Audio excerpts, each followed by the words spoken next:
And live from the streets of Kansas City in the heart of America. Does anybody know what's happening in Russia today? Are the good guys winning? Because, I'm tired of a fascist regime in Europe trying to send fifth columnists here in America to do their bidding. And that's exactly what's happening. In Norway, they came up with a name for that. The fifth columnists, the traitors within your own country. They called them quislings. Named after a Norwegian fascist who opened the gates for the Nazis to come in and invade Norway. When was that? 1940?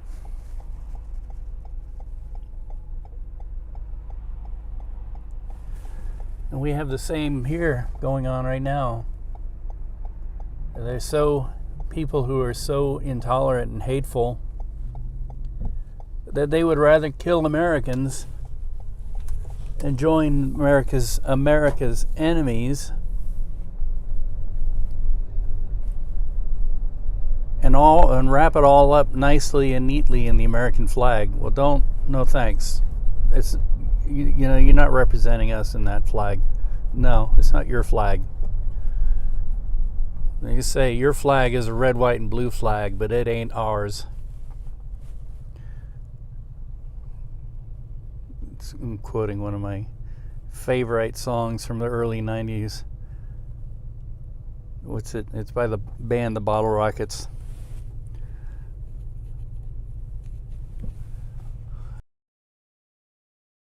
Good old boys in this four-wheel drive. He's waving the stars and bars. It's a red, white, and blue flag, but it ain't ours, and that's definitely the truth.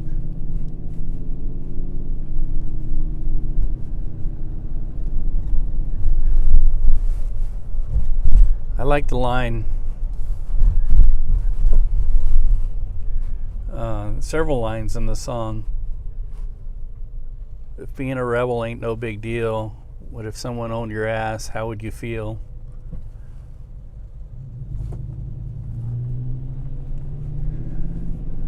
I'm a different kind. I'm a rebel too. I like to do my own thing, man. How about you?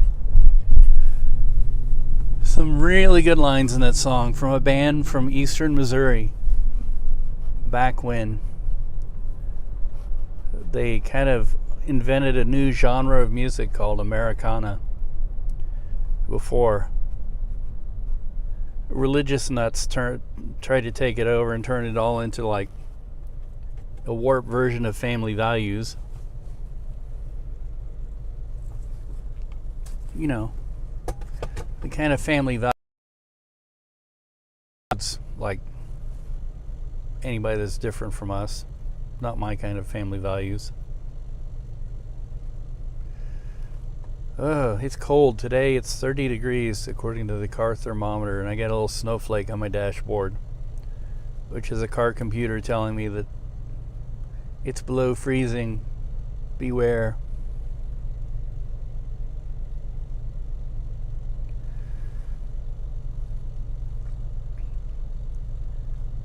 So yeah, I've known since 2014 when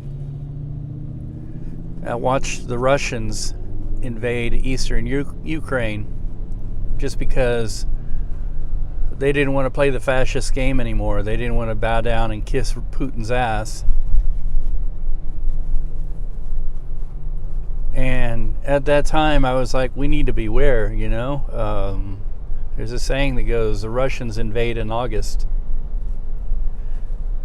And the idea being that Mother Russia is so vast that when they invade in the late summer, they can invade, take territory, entrench themselves, and then you couldn't fight back because winter has come, and they would use winter as a defense. Likewise, when they got invaded, they would wait for winter, do a scorched earth policy, most of their fighting for them.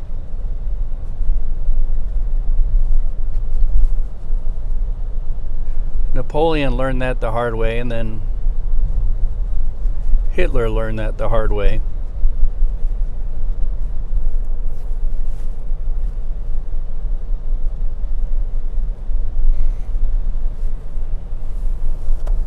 But,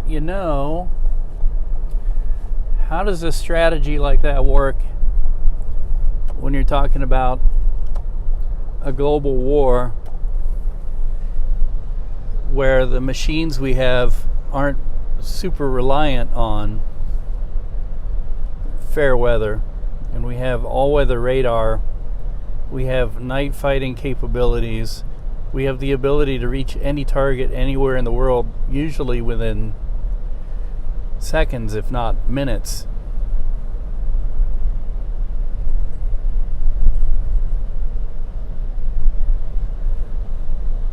And you don't have to capture another person's territory, even capture their capital, to defeat them.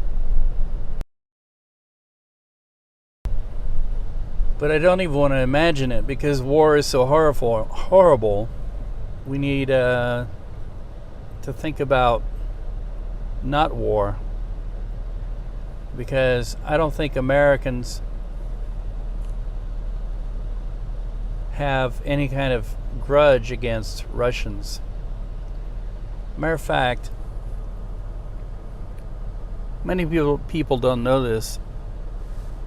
And one of the reasons why Russia is a little leery of America is after the Great War, 1918, 1919, we actually invaded Russia along with the British, the French, all the Allied powers, because we aligned ourselves with what was called the White Russians, the white of the Russian Civil War that was taking place, and they were fighting against the Red Communist Russians under Lenin. And we came in to the northern port in Russia called Archangel and established battle lines and everything. Well, the funny thing is, the Russian peasants who American doughboys would meet loved the Americans. They couldn't stand the French or the British because they were kind of standoffish, look down their noses at people, and you dirty peasants kind of thing. But the Americans, a lot of the soldiers at the time were farmers. And so when they came into Russia, they had a kind of unique understanding of each other.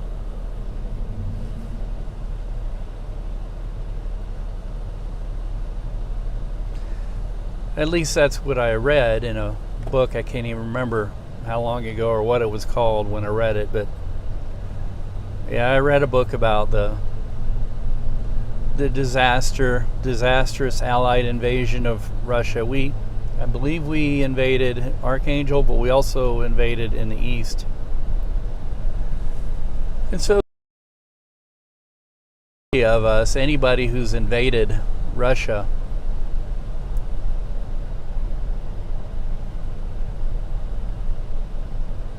and so now we have a situation where Russia would like to gain its superpower status back, and they would like to gain it back by basically showing up the only big superpower left. Well, I mean, you can count the Chinese as a superpower, and maybe Western European nations, if they were all together as one, could be considered a superpower.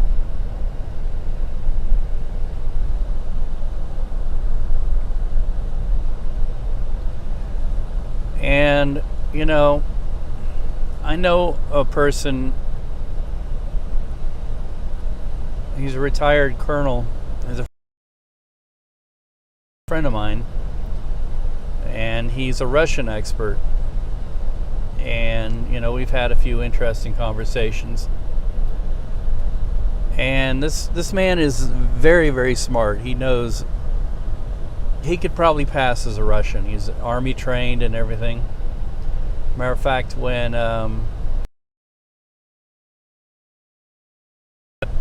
for disarmament talks and things like that, they would call this guy, and he would take him around and escort him. And he even told a funny story. Said they were in Alexandria, Virginia, and they passed by a Air Force installation with an empty runway. And he said in Russian, "Hey, look over there, there's some stealth bombers." And the Russian, generals all looked, and they were like looking, and then they looked at him, and he was laughing, and they started laughing.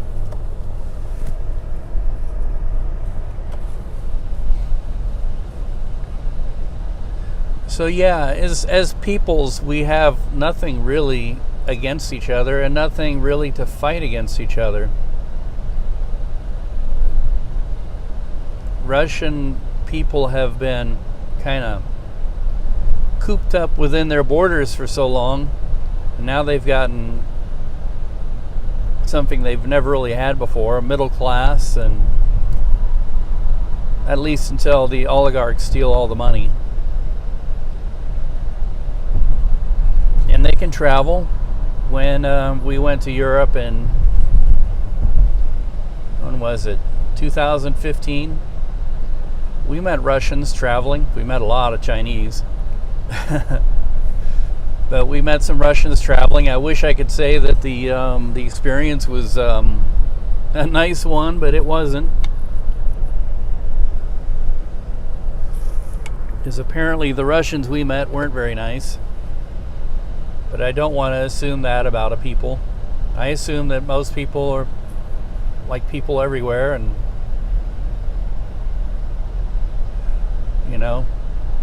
we have the same thoughts and feelings if we don't share the same culture.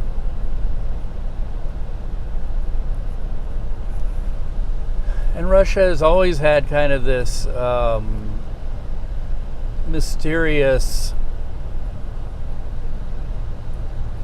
almost like a fortress mentality. Many people don't realize one of the greatest czars of Russia, Catherine the Great, was not even Russian. She didn't even speak Russian. She spoke French, I think, better than Russian. And that was very common back in that time. Everybody in Europe, if they wanted to be looked at as sophisticated and educated, spoke French. Even the Germans. And up until really the industrialization of Germany, Germany was not considered much other than kind of a backwater country. Lots of forests, lots of rustic scenes, farmers, very disunited. There wasn't even really a Germany until 1871, when the German Empire was founded. And of course, you had the Prussians, who everybody considered to be the very, very warlike Germans. That for the most part, most German peoples were considered to be very peaceful and passive and content to work their farms. And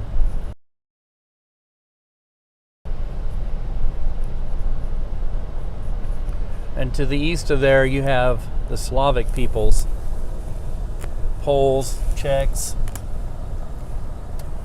Serbians, or as Russia would consider them, or has always considered Serbians as Little Russians. Not that they were tiny people, but that they were a tiny nation of Slavic people. And in the time of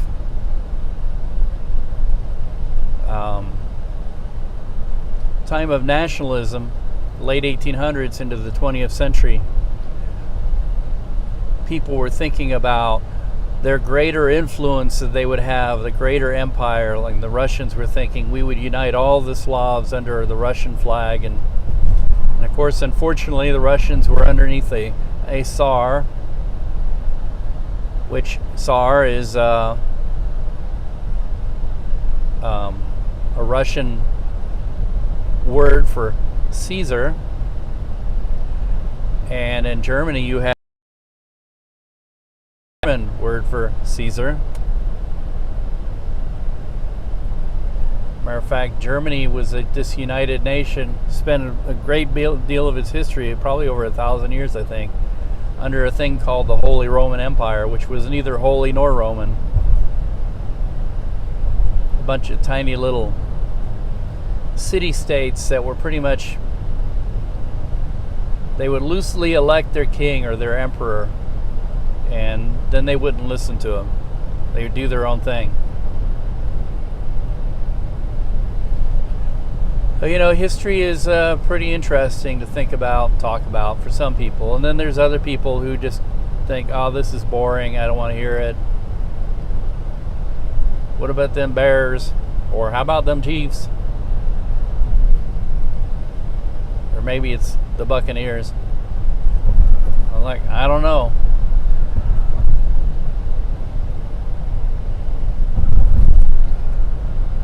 Because it'd be nice to know that if someday you are called or your children are called to go die in a war, you would know who you're fighting and why you're fighting them, and whether or not it would be necessary. We could come close. We could, if you have a fascist government, then a war is around the corner. Because that's sort of the purpose of having a fascist government, is to create a corporate state. And the thing that's true about corporations is that in order to survive, they have to grow. They have to consume.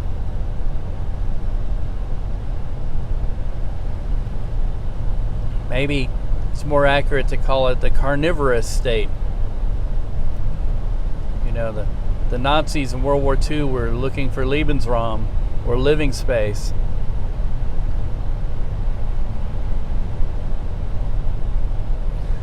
And now we have a wannabe fascist dictator in Russia, a former communist,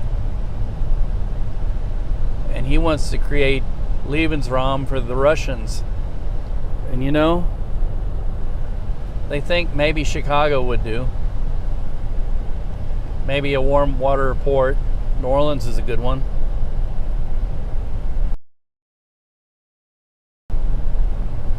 Those are old Cold War jokes.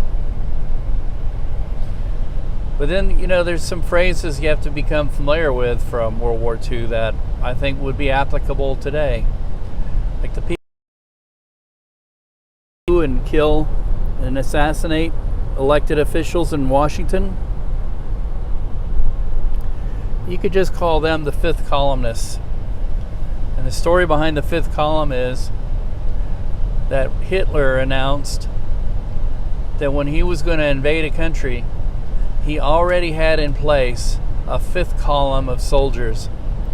People who were already loyal to Nazi Germany and the fascist cause. And they had their leaders and their spies in place, and when the time would come, they would say, it's 0 hour and code or whatever, and these people would go out and wreck everything. They would blow bombs up, and they would assassinate leaders, and they would open the doors wide for the German, the Wehrmacht, to come in.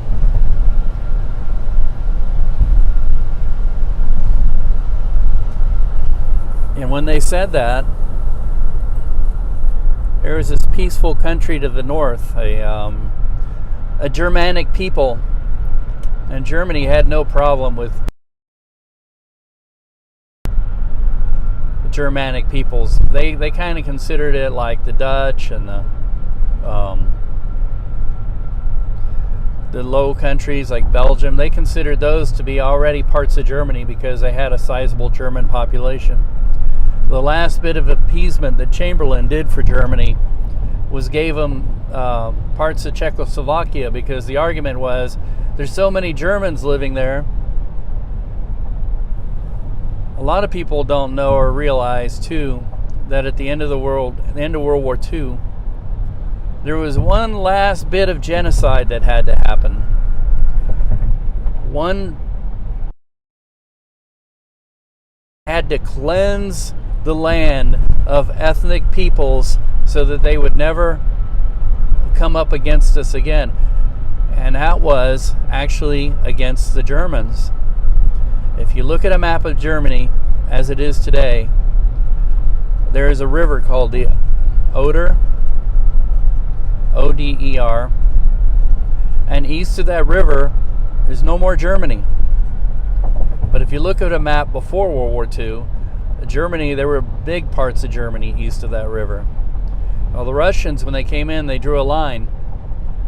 They said, this is our going to be our new Western Wall. No more Germans east of this river. You know, that river was considered to be almost the heart of Germany. And they evacuated. I'm learning that term has a double meaning to the, had a double. You go one way or the other, either willingly or we shoot you or gas you or whatever.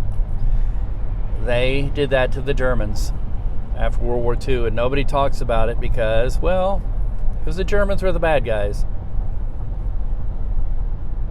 And part of the reason why they did that, a lot of people don't realize, is that Germans settled in Russia. There were German populations all throughout Russia. And one of the excuses that Hitler used for invading Russia, besides hating communism, what's the big difference between the German Nazi thugs and the Kremlin thugs? I don't know. Different flavors of the same thing. Only they hated each other and a war is inevitable. But one of the excuses that Hitler was using was, we got to free these German people that are enslaved in Russia.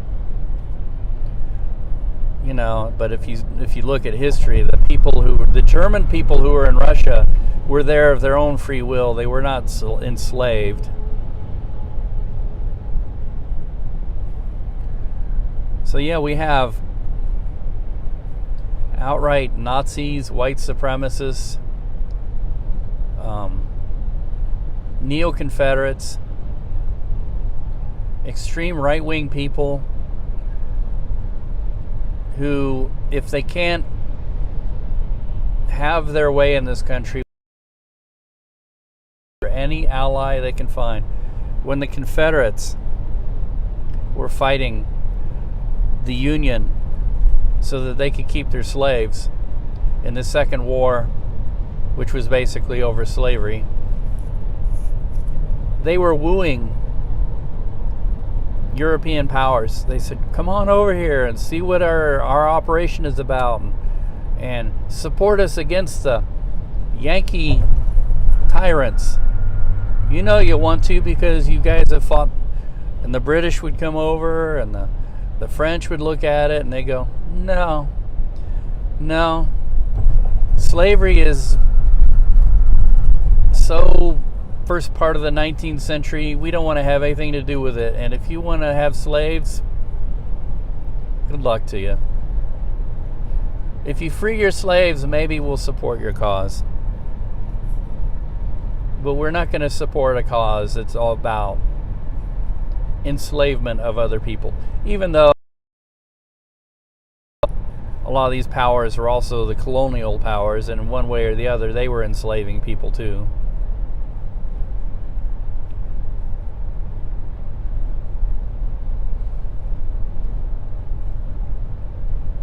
So yeah, you know, we have that in America. We have people who are willing to open the door wide, and you think it's far-fetched to imagine a situation where we have Russian troops and tanks on American soil, it is not far-fetched at all. And we have people here in this country who are so willing to let them come in. We're going to open the door wide for them and help them. Come on in, be our guests. Not my friends, not your friends, but they are certainly Putin's buddies. And we've had a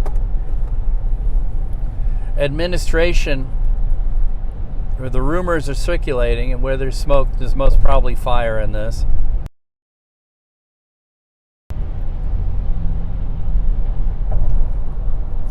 The former president was beholden to the Russians for something. They had something on him.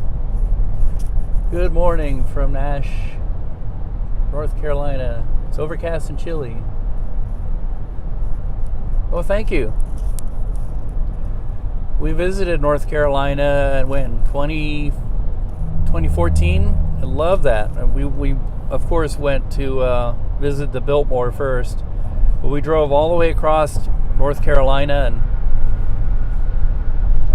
and camped out in OBX. Matter of fact, the campground we were in, which was we picked it because it was real close to Kitty Hawk. We wanted to see Kitty Hawk. Had a family cemetery in the middle of it, which was cool. I got videos of that online too. I think North Carolina is a beautiful state. If I could pick places to live, I'd probably like to live there. Nice climate, beautiful scenery.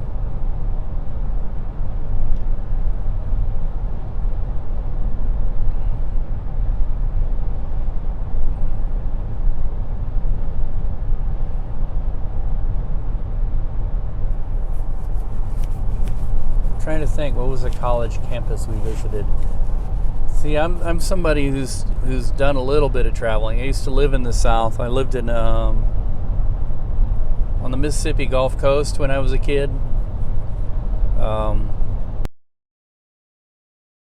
Relatives are from Florida, so I don't have this.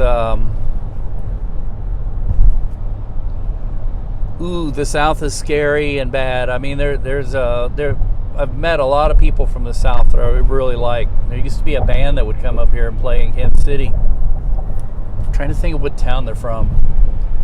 At the Southern Culture on the Skids, and I know they're from North Carolina. And that's one of the things, because I used to be really into music and stuff, and I'd love to go to North Carolina because all the college towns are so close together there. At one time, there was a great music scene coming out of North Carolina, North Georgia, South Carolina, because, you know, all the college towns were like an hour or two away from each other. So that's very good fodder for. It's easier to make that trip. Here in Kansas City, we have Lawrence, Kansas to our west, which is 45 minutes west of here. And then we have Columbia, Missouri, which is what, 2 hours east of here. So that's like a 3-hour drive if you're a band. And a lot of bands would make that circuit in this area, and they'd play in Columbia heading west, or play in Lawrence head east, and then they might hit Lincoln, Nebraska. But all these college towns out here are spaced farther apart, so it's a much longer drive. Oh, and we have, I used to live in the middle of Illinois too, one of my jobs, and my favorite place to visit was Champaign-Urbana, or as they call it, Chambana.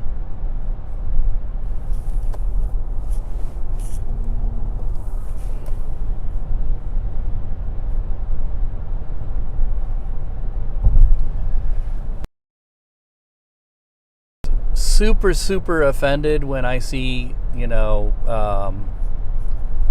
Confederate flags, because I know the shtick.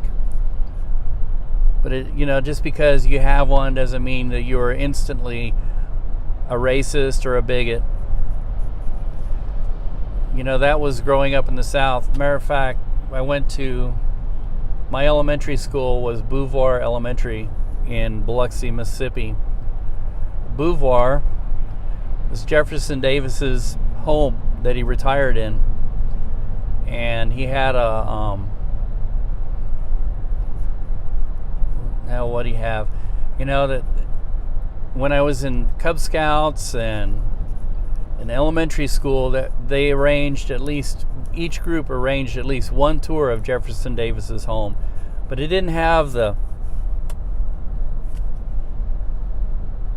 upsetness or the propaganda factor. It was a part of history, We have the home that belonged to the former president of the Confederacy.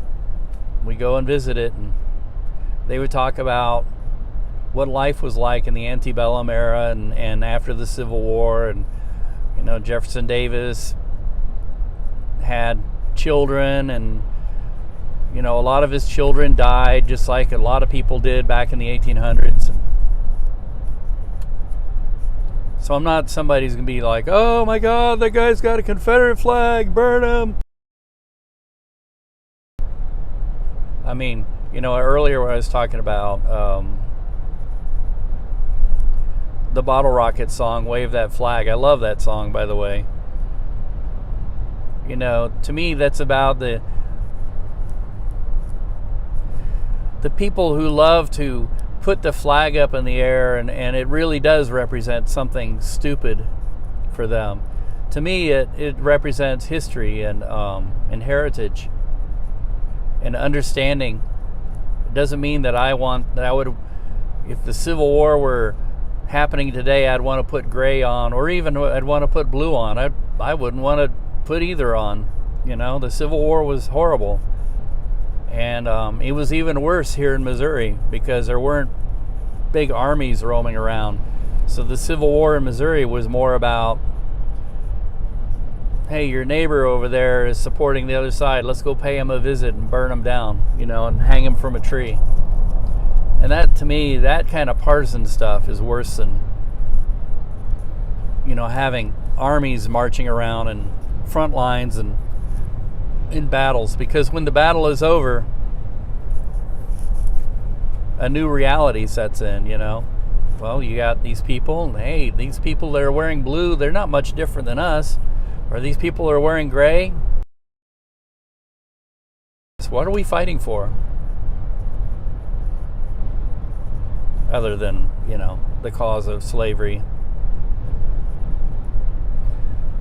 Many people don't realize that most Confederate soldiers were people who were actually poor and didn't have slaves.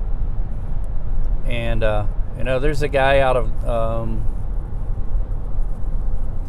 New Orleans. He does a really good job with his blogs. He talks about the myths versus the realities of the Civil War era. And a lot of people will say, well, black people, they took up arms against the Union and they fought for the Confederacy. And he was like, well, that's not really the truth. For one thing, black people were not allowed to take up arms in the South, and it was considered towards the end. But even towards the end of the Civil War, with the manpower issues and everything, most Southern consider that. And as a matter of fact, when it was proposed, there were Confederates who said, well, if you do that, then we're going to secede from the Confederacy.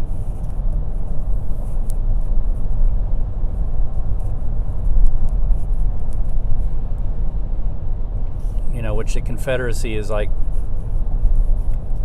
a very loose, weak form of centralized government. One of the reasons why the Confederates lost. They had no way of telling the states, hey, we need to unify to fight our common enemy, and the states would be like, well, no, our uniforms that we have hold up in this warehouse over here in Charleston, for instance, backs. And the Virginians would be like, But we're the ones who keep getting invaded. We're the ones who are like fighting the bulk of the war. You know, South Carolina sort of like started this whole thing, but it's the Virginians that have to finish it. Like, nope. Our uniforms are for our soldiers. And that's the way a lot of people thought back then. Well, you know, like here in Missouri and Kansas. Kansas wasn't even a state, it was a territory. But, you know, you had the Jayhawkers or the Redlegs versus the Missouri Bushwhackers, who were a guerrilla force, not even really an army.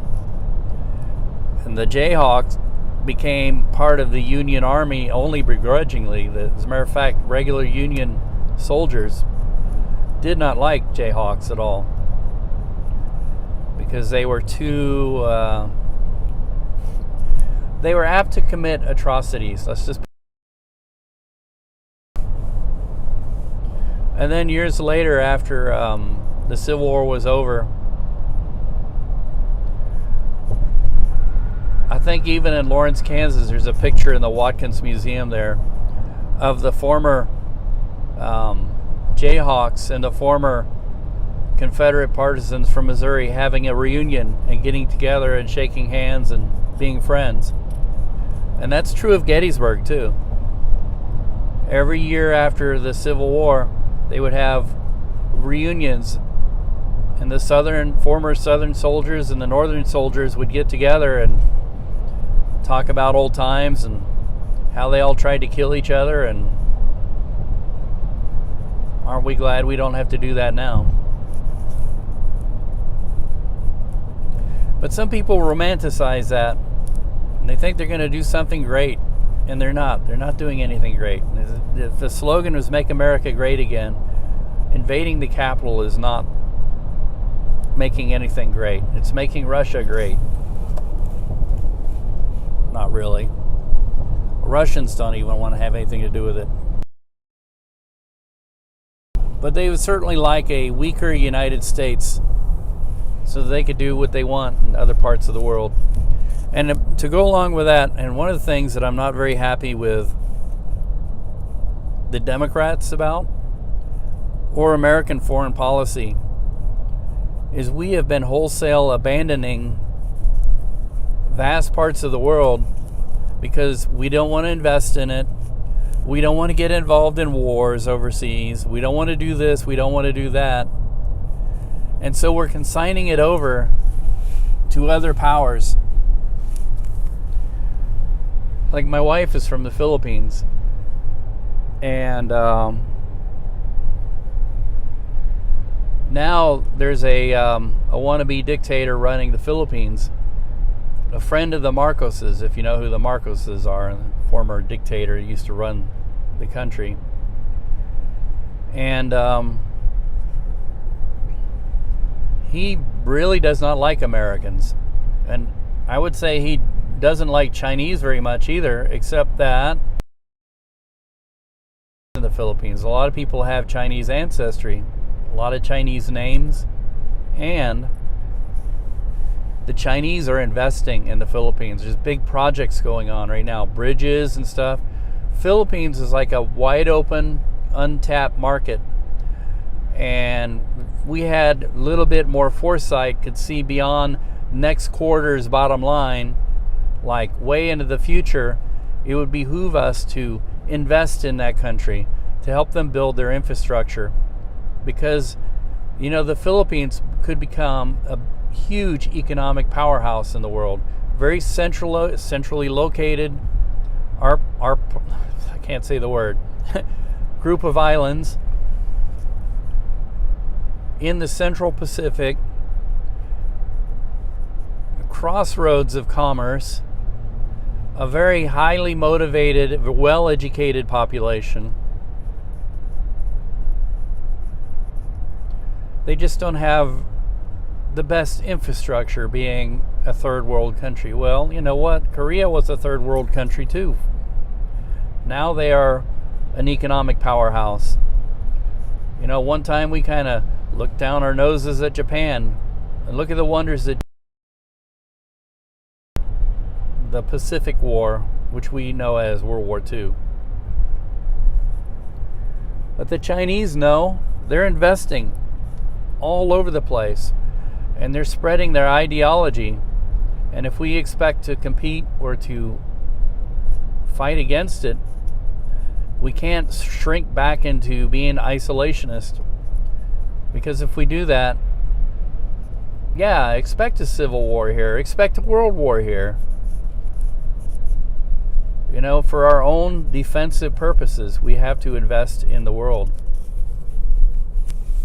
We have to come out of our, you know, this boogin attitude.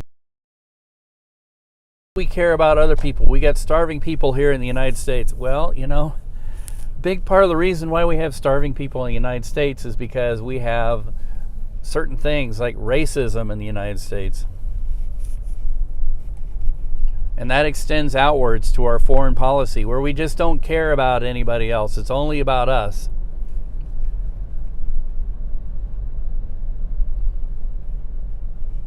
I don't want to run over that cat that's in that ditch.